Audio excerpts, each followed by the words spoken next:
11th wasted, मेरा 11th बर्बाद हो चुका है। 11th भर मैंने कुछ पढ़ा ही नहीं। अगर 11th नहीं पढ़ा तो 12th तो अब 90% लाना नामुमकिन ही हो गया। पता नहीं अब हमारा क्या होने वाला है। 90% का तो भूल जाओ, 90% तो नहीं आ रहा है। यही सुनते आ रहे हो ना तुम सबसे। तो let me tell you one thing, even though your 11th is wasted, कुछ ट्रिक्स कुछ टिप्स के थ्रू तुम जैसे ही ये वीडियो लास्ट तक देखोगे तुमको समझ जाएगा how can you still score, how can you still score 90% in your 12th standard. बस ये वीडियो आपको लास्ट तक देखना है एंड यू विल नो कि अगर 11वीं तुमने नहीं ढंग से किया है स्टिल तुम 90% कैसे ला सकते हो। ठीक है, तो आप ध्यान से वीडियो देखना। सबसे पहली चीज, जब हम लोग पहले तो प्रॉब्लम समझते, प्रॉब्लम कहां से स्टार्ट हुई, क्यों सब लोग कहते हैं कि 11th बर्बाद हो गया, क्यों ये सबसे फेमस चीज है 11th बर्बाद, 11th बर्बाद, व्हाई 11th इज वेस्टेड। सबसे पहली चीज, 11th स्टैंडर्ड में सीरियसनेस ना के बराबर होती है। कोई बंदा सीरियस ही नहीं होता 11th में। जस्ट 10th स्टैंडर्ड से 11th में आए हैं, कॉलेज की हवा लगी हुई है, इधर से उधर घूम रहे हैं, फोन चल रहा है, इधर उधर ट्रैवलिंग कर रहे हैं, नए नए खाने खा रहे हैं, कैफे जा रहे हैं, कपड़ा पहन, पढ़ाई ना के बराबर कर रहे हैं। तो सीरियसनेस इज जीरो हियर। और 12th स्टैंडर्ड में जैसे ही तुम आने वाले हो, मतलब पर्टिकुलरली इस टाइम में तुम बहुत पैनिक करते हो, भाई मुझसे नहीं हो रहा, नहीं हो रहा, बेसिक्स ही क्लियर नहीं है। तो अब वो बेसिक्स को भी सुधारने के लिए मैंने आरंभ सीरीज लाया, which is free 15 days course, जिसके 15th डे पे आप लोगों का टेस्ट भी होगा, जिसमें मैं बायो के बेसिक्स को क्लियर कर रही हूँ। जो 11th स्टैंडर्ड के बच्चे ने कुछ नहीं पढ़ा बायो, उसका भी बायो क्लियर हो जाएगा अगर उसने 15 दिन का सीरीज किया। तो ऐसे ही आपको 11th का जो भी आपने टाइम, जो भी समय आपने गवाया है, उस समय को कैसे कैसे बैलेंस करना है, तभी तुम्हारा ये जो पैनिक हो रहा है ना 12th स्टैंडर्ड में, वो कम हो पाएगा। नहीं तो it will become very very tough for you to survive in 12th standard. ठीक है, तो आप लोगों को प्रॉब्लम समझ चुका है। 11वीं में सीरियसनेस नहीं थी, वो सीरियसनेस नहीं होने की वजह से 12th स्टैंडर्ड में पैनिक अटैक स्टार्ट हो गया, पैनिक स्टार्ट हो चुका है। अब करे क्या? गुड न्यूज ये है कि 12th स्टैंडर्ड जो होता है बेटा, वो ज्यादा स्कोरिंग होता है 11 से। क्यों? क्योंकि 12th standard is board exam का पेपर, और महाराष्ट्र बोर्ड चाहता है जितने महाराष्ट्र के बच्चे पेपर दे रहे हैं वो सब पास हो जाए। तो क्वेश्चंस भी वो मिक्स फॉर्म में डालते हैं, ऐसे नहीं कि एकदम ही टफ पेपर बना दिया। ऐसा पेपर बनाते हैं कि हर एक बच्चा जो एक रूरल एरिया में बैठा है, जिसके पास कोई रिसोर्सेस नहीं है, वो भी वो पेपर अच्छे से सॉल्व कर पाए। तो उस तरीके से पेपर बनता है। साथ ही साथ you can literally, I will teach you to predict your paper. खुद भी इंसान पेपर प्रेडिक्ट कर सकता है अगर उसने 10 से 15 साल के पीवाईक्यूज कर लिए। ट्रस्ट मी, खुद का पेपर प्रेडिक्ट कर सकता है। 11th स्टैंडर्ड में देयर वाज नो प्रेडिक्शन, साथ में एक प्रॉपर अरेंजमेंट नहीं है चैप्टर्स का। 11th स्टैंडर्ड बहुत ज्यादा टफ है, दो चैप्टर्स के बीच में कनेक्शन नहीं होता है। बट 12th स्टैंडर्ड में दो चैप्टर्स, तीन चैप्टर्स के बीच में कनेक्शन होते हैं, यूनिट्स होते हैं, जिसके वजह से हमको समझ आता है कि ये कॉन्सेप्ट इधर यूज हो रहा है, ये कॉन्सेप्ट इधर यूज हो रहा है। तो उसकी वजह से मैक्सिमम मार्क्स आते हैं। साथ में ज्यादातर चीजें पीवाईक्यूज से आ रही है, तुमने थोड़ा ढंग से लिख दिया, उससे मार्क्स मिल रहा है। तो 12th standard is definitely more scoring than your 11th standard. But इस चीज को ज्यादा स्कोर करने के लिए तुम्हें स्मार्ट वर्क करना पड़ेगा। और ये स्मार्ट वर्क अगर तुम्हें करना है तो इसके लिए तुम्हें सिर्फ 3 स्टेप्स फॉलो करना है, जो ये वीडियो के लास्ट तक तुम्हें समझ जाएगा। क्या है वो 3 स्टेप्स? सबसे पहला स्टेप होगा, महामंत्र बता रही हूँ, स्टेप 1 विल बी, कम से कम शुरुआत के दिनों में 5 से 6 घंटे की तुमको अनइंटरप्टेड स्टडी करनी है। This should be focused study time. इसमें ना तुम फोन देखोगे, ना तुम्हें कोई डिस्ट्रैक्शन होना चाहिए।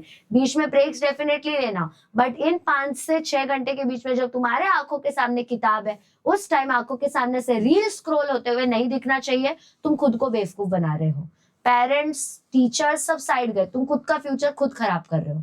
तो सबसे ज्यादा टफेस्ट और सबसे ज्यादा इंपॉर्टेंट ही स्टेप ये है कि कम से कम 5 से 6 घंटा बिना कोई इंटरप्शन के तुमको पढ़ाई करना है।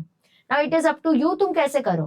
What I used to do, देखो सबको डिस्ट्रैक्शंस होते हैं, तो what I used to do, मैं अपना फोन लेती थी, अपने फोन को मम्मी को देती थी और बोलती थी इतने से इतने घंटे तक मुझे देना ही मत।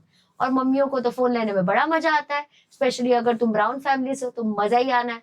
तो फोन ले लेंगे ऑब्वियसली और आपको देंगे नहीं, आप चाहे रो धो लो, देगी नहीं, आपको रीजन देना पड़ेगा उनको फोन देने के लिए, है ना। तो मैं ऐसा करती थी, तो उस वजह से जब मैं पढ़ती थी तो मुझे डिस्ट्रैक्शन नहीं होता था। You can use my technique, या आप रिस्ट्रिक्शन कर सकते हो, स्क्रीन लिमिट वगैरह लगा सकते हो, what ever you feel comfortable with. Okay, next important मंत्र रहेगा आप लोगों का कि हर चैप्टर के बाद पीवाईक्यूज सॉल्व करना स्टार्ट कर दो। तुमने चैप्टर पढ़ लिया, मान लो तुम लोगों ने पढ़ लिया reproduction in lower and higher plants, पहला chapter of biology in 12th standard. अब वो चैप्टर तो तुमने पढ़ लिया, उसके बाद में एक्सरसाइज क्वेश्चंस कर लिए, बट उसके पीवाईक्यू सॉल्व करना जरूरी होता है, क्योंकि अगर तुमने उसके पीवाईक्यूज ढंग से सॉल्व कर लिए ना बेटा, तो तुम लोगों को ये समझ जाएगा कि इस चैप्टर में से कैसे क्वेश्चंस आते हैं। PYQs is previous year question, since तुम 12th स्टैंडर्ड में न्यू हो तो यू शुड नो। तो ये जो प्रीवियस ईयर के क्वेश्चंस होते हैं ना बेटा, ये क्वेश्चंस तुम्हें ये समझाते हैं कि इस पर्टिकुलर कॉन्सेप्ट में से कैसा क्वेश्चन बन सकता है। और अगर तुमने कल को जाके पीवाईक्यूज की प्रैक्टिस नहीं की तो तुम्हें कॉन्सेप्ट आने के बावजूद तुम नहीं सॉल्व कर पाओगे कि किस तरीके के क्वेश्चंस है। फॉर एग्जाम्पल, सीड वगैरह कैसे बनता है, गैमेट फॉर्मेशन कैसे होता है फ्लावर में, आसानी से सिखाया है, बट क्वेश्चन में वो नहीं पूछेंगे। क्वेश्चन पूछेंगे सीड बनने के लिए माइटोटिक डिवीजन कितना करना पड़ेगा। तो ये तुम्हें कब आएगा, जब तुम पीवाईक्यू सॉल्व करोगे। और जब बेटा तुम पीवाईक्यू सॉल्व कर रहे हो ना, ये आंसर जो होते हैं ना वो बोर्ड स्टाइल में ही लिखना है। बोर्ड का जो पैटर्न होता है उसी पैटर्न में आप लोगों को आंसर्स लिखना पड़ेगा, यानी कि पॉइंट्स में सब टॉपिक्स को अंडरलाइन करते हुए, इंपॉर्टेंट टॉपिक्स को अंडरलाइन करते हुए, so that you don't get confused in exams और अभी से आदत लगे। यही बच्चे लास्ट महीने में करने जाते और फिर गूफ अप कर देते। तुम लोग ये गूफ अप नहीं करोगे। सेकंड मंत्र भी बहुत ज्यादा इंपॉर्टेंट है, एंड थर्ड सबसे ज्यादा इंपॉर्टेंट, नहीं अगर तुम हर दिन 30 मिनट रिविजन कर पा रहे हो तो एटलीस्ट एक दिन पूरा सिर्फ रिवीजन का दिन रखना। फॉर एग्जाम्पल सैटरडे तक पढ़ लिए, संडे को फुल रिवीजन डे रख लो। उस दिन तुमने जितना हफ्ते भर पढ़ा है उसको सिर्फ रिवाइज करना है। मेरे पापा हमेशा कहते थे जब मेरा पढ़ाई का समय था कि भाई बासी कभी मत रखना, बासी कभी मत रखना। बासी रखने का मतलब जो पढ़ाया उसी के उसी दिन खा जाओ उसको नेक्स्ट डे मत लेके जाओ। बासी खाने से जैसे पेट में दर्द होता है वैसे ही यहाँ पे सिनेरियो है, पूरा एकदम दर्द वर्द होने लग जाएगा तुम लोगों को। तो वीकली एक दिन फुल रिवीजन करना पड़ेगा तुमको, नहीं तो सब खिचड़ी हो जाएगा दिमाग के अंदर, सारे कॉन्सेप्ट्स मिक्स हो जाएंगे। तो ये कॉन्सेप्ट मिक्स ना हो और एग्जाम में तुम ना भूलो, तो एटलीस्ट एक दिन फुल रिवीजन होना चाहिए। और वो रिवीजन में try to solve MCQs to verify whether तुम लोगों को ये क्वेश्चन के आंसर्स भी करने आ रहे हैं या नहीं। तुम बस ये चीजें करते जाओ। ट्रस्ट मी 90% तुम्हारे नहीं आए ना, तो इस लिटरली इस कमेंट सेक्शन के नीचे आके तुम बोलना नहीं है मैम ये सब फॉलो करने के बाद। बट माय क्वेश्चन इज क्या तुम सच में ये फॉलो करोगे। Now my next question is what is your target percentage. आज इस कमेंट सेक्शन को अपना विश लिस्ट समझो, अपना एक ऐसा डायरी, पर्सनल डायरी समझो जिसमें तुम खुद को चैलेंज कर रहे हो। आज का दिन लिखो और लिखो कि भैया इस दिन पे मैं कह रहा हूं कि मेरा इतना परसेंटेज आना चाहिए, समझे। इस दिन पे मैं कह रहा हूं मेरा इतना परसेंटेज आना चाहिए। अब आपके ऊपर है कितना आप ला रहे हो, ठीक है। फिर एक साल के बाद जब मार्क्स आ जाएंगे तब यू हैव टू चेक कि हाँ इतना परसेंटेज तो आ चुका है मेरा, ठीक है। तो उस तरीके से दिमाग लगाओ और इन 3 स्टेप को फॉलो करते जाओ। पहला 5 से 6 घंटा अनइंटरप्टेड स्टडी करना। दूसरा हर चैप्टर के बाद पीवाईक्यूज को बोर्ड के पैटर्न में सॉल्व करो in order to understand questions कैसे आते हैं। एंड स्टेप 3 वीकली एक दिन सिर्फ रिवीजन डे होना चाहिए। अगर रोज रिवीजन नहीं कर पा रहे हो, रोज रिवीजन कर लिया वेल एंड गुड, नहीं कर पा रहे हो तो एक दिन तो सिर्फ रिवीजन डे होना चाहिए, नहीं तो सब दिमाग के अंदर खिचड़ी बन जाएगी। लास्ट में मेरे सारे लेट कमर्स के लिए एक शायरी है, अर्ज किया है कुछ टॉपर्स लेट स्टार्ट जरूर करते हैं। अर्ज किया है कुछ टॉपर्स लेट स्टार्ट जरूर करते हैं, बट उन्हें स्ट्रॉन्ग फिनिश करने से कोई रोक नहीं सकता। बट उन्हें स्ट्रॉन्ग फिनिश करने से कोई रोक नहीं सकता।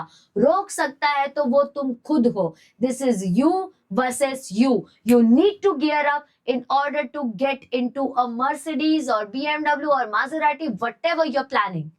ऐसे भी ब्रांड्स हैं जो तुमको पता भी नहीं होंगे, तो वो सारी चीजें बिना अपना पॉकेट या ईएमआई लगाए अगर तुमको अचीव करना है ना बेटा, तो you need to start working so damn hard कि तुमको खुद पे प्राउड हो। ऑल द बेस्ट बच्चों। ये वीडियो उन सारे बच्चों के साथ शेयर करना जिनका 11th वेस्ट हो चुका है। Try to help others, definitely this help will come to you. और चैनल को सब्सक्राइब करना मत भूलना। मैं ऐसे ही तुम्हारे सारे प्रॉब्लम्स को टैकल करने के लिए जरूर आऊंगी और आप लोगों को साल भर और साल खत्म होने के बाद भी हेल्प करूंगी जब तक तुम्हारा कॉलेज ना हो जाए। ऑल द बेस्ट बच्चों। चैनल सब्सक्राइब करना है, वीडियो को लाइक करना और वीडियो को शेयर कर दो अपने फ्रेंड्स के साथ, और अपना ड्रीम परसेंटेज जरूर कमेंट करना। All the best. Let me see you all in the comment section, guys.